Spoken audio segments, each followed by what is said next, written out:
खुश हो रहे हैं? भैया खुश क्यों नहीं हो रहा, ज्यादा कुछ मैं नहीं कह सकता। ये तो जरूर कहूँगा कि खड़े थे, खड़े हैं और खड़े रहेंगे इंशाल्लाह। पाकिस्तान अस्सलाम वालेकुम।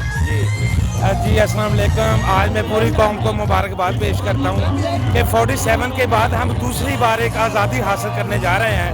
एक्चुअली हमारा मकसद पाकिस्तानी सोई हुई कौम को जगाना है और खान साहब का जो विजन है उस विजन को लेकर चलना है और इम्पोर्टेड हुकूमत का खात्मा है, ताकि यहाँ पे गरीब सुकून का सांस ले सके और बढ़ती हुई गुर्बत बेरोज़गारी का तदारक किया जा सके। और इंशाल्लाह वो दिन दूर नहीं है जब दोबारा खान साहब पाकिस्तान के वज़ीर-ए-आज़म बनेंगे और इस मुल्क की तकदीर बदलेंगे इंशाल्लाह। वफाक को कब तक फतह करोगे आप लोग? हम फतह कर चुके हैं। फतह और शिकस्त जो देखनी है वो आप पब्लिक को देख लें। आप अभी ज़मीनी इलेक्शन जो है वो उस चीज़ का आईना है। आईने से पता चलता है कि दीवार के पीछे क्या है। और जो ये इन्होंने देख लिया है कि हम जिस तरीके के साथ ज़मीनी इलेक्शन में अवाम ने इनका हशर किया है, अब खान साहब 9 सीटों पे खड़े हो रहे हैं और इंशाल्लाह 9 की 9 क्लीन स्वीप करेंगे और दोबारा वज़ीर आज़म बनेंगे। तो वैसे मजाक नहीं है कि 9 सीटों पे खुद आप इमरान खान साहब का खड़े होना? ये मजाक नहीं है, ये बताना है कि अवाम इमरान खान साहब से कितना प्यार करती है। इन्होंने ओछे कंडों के साथ, ये इंसाफ है, ये इलेक्शन कमीशन का काम है कि उन्होंने बाकी सीट जो थी उनको डी नोटिफाई क्यों नहीं किया। अगर ज़मीनी इलेक्शन करवाना था तो उन तमाम सीटों पे करवाते जहां पे लोगों ने रिजाइन दिया था। अब 10-12 लोगों को पीछे करके तो वो चाहते हैं कि हम अपनी गवर्नमेंट को कंटिन्यू करेंगे। ऐसा नहीं है। खान साहब 9 सीटों से जीतेंगे और फिर 9 पे दोबारा ये इलेक्शन करवाएंगे। अल्टीमेटली इनको इलेक्शन करवाना पड़ेगा। कब तक? 2022 में हो जाएगा इंशाल्लाह। ये नवंबर-दिसंबर में आप इलेक्शन देख रहे हैं। अस्सलाम वालेकुम। अस्सलाम वालेकुम जी।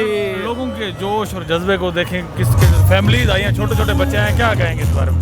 सर पहले तो मेरा तारुफ कराता चलूँ, मैं टोबा टेक्सटाइल से आया हूँ और जॉइंट सेक्रेटरी हूँ तहरीक इंसाफ का नॉर्थ पंजाब का।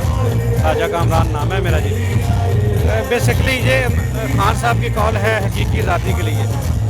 ये 75 साल से पाकिस्तान बन तो गया लेकिन आज़ाद नहीं हुआ।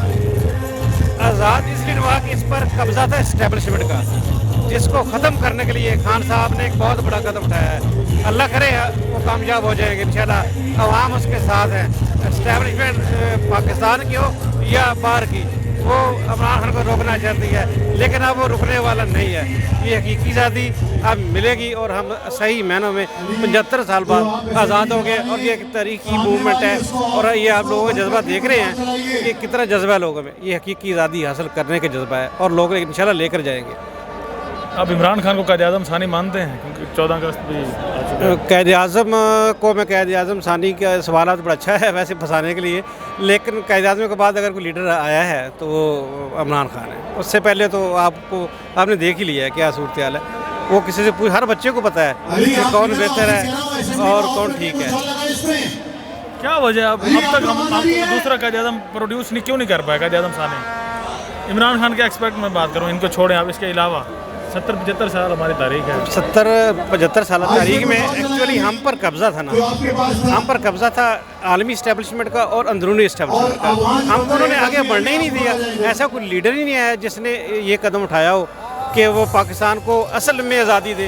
आज़ादी तो नहीं थी, वो भी ये कैद ही थी जिसको इमरान खान अब इंशाल्लाह ताला हकीकी आज़ादी में बदलेगा। ये मेरा यकीन है। मैं उसका एक वर्कर हूँ, आम सिपाही हूँ उसका और उसके साथ खड़ा हूँ। इमरान खान इस सिस्टम को बदलने में अपना पूरा किरदार अदा करेंगे? बिल्कुल करेंगे, वो करेंगे और अवाम उसके साथ हैं। उसको अवाम की सपोर्ट चाहिए थी। बेसिकली खान साहब ने एक गलती तस्लीम की है कि ये जो गवर्नमेंट मुझे लेनी नहीं चाहिए थी, वाकई नहीं लेनी चाहिए थी, लेकिन उस वक्त शायद वो ज़रूरी समझते थे। लेकिन इंशाल्लाह जो आपको हुकूमत आएगी वो 2 से भी ऊपर इतना की एक सीरियस से आएगी। अस्सलाम वालेकुम।